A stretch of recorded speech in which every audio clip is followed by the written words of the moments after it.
Hi, hello mga kabebs! Welcome to my vlog. It's me, Bebang. Ito nga pala.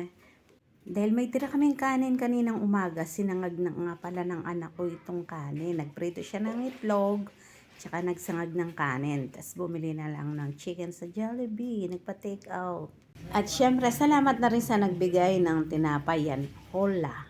Ang sarap nito, kulay violet. Masarap. Thank you po. Ayan, naka-apat akong slice niyan. Hindi man ako gutom niyan. Ang dami namin kasi tirang kanin nung umaga. Kaya pag anong gabi, yan pinirito ng anak ko yung hotdog. Tapos nagsagag nga ng kanin. Tapos yung chicken. May ulam na kami. O, hindi na kami nagsayang ulit ng kanin. Sayang naman kasi.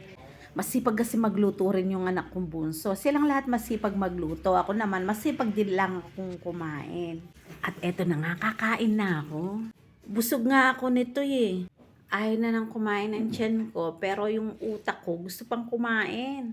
Ang takaw ko naman kasi, iniisip ko kasi sila kumakain, ako hindi ako kakain. Lugi ako, parang ganon.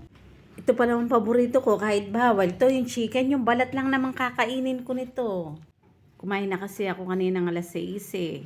Hindi muna ako makakatulog nito niyan pag kakainin ko. Ito kakain pa ako pero konti na lang, hindi na lang masyado. Mga 3 hotdog na lang at saka isang chicken, tas konting kanin, pwede na. May coke pa oh, sarap. Hirap talaga mag-diet pag ganito talaga. Ay, nuko, hindi ako sumusuko. Huwag mong sabihin busog ako, kakain at kakain talaga ako. Kahit tulog ako, gigising ako, kakainin ko talaga to. Sabi na nga ng mga anak ko, ano-ano lang, binablog ko. Siyempre, ganyan talaga yung... Siyempre, kailangan may binablog ako everyday para updated yung mga subscriber ko, mga followers ko. Salamat. At habang nanonood, na kumakain pala kami, naman tong bunso ko, yan, manonood daw kami ng TV, nag-aano siya ng Netflix. Sabi ko, kumain ka na, baka hindi kita matira, uubusin ko to. Ang sarap talaga magsangag ng anak kong bunso. May pagmamahal talaga. Ang napakasarap pag siya nagluto. Silang lahat. Ang galing nilang magluto.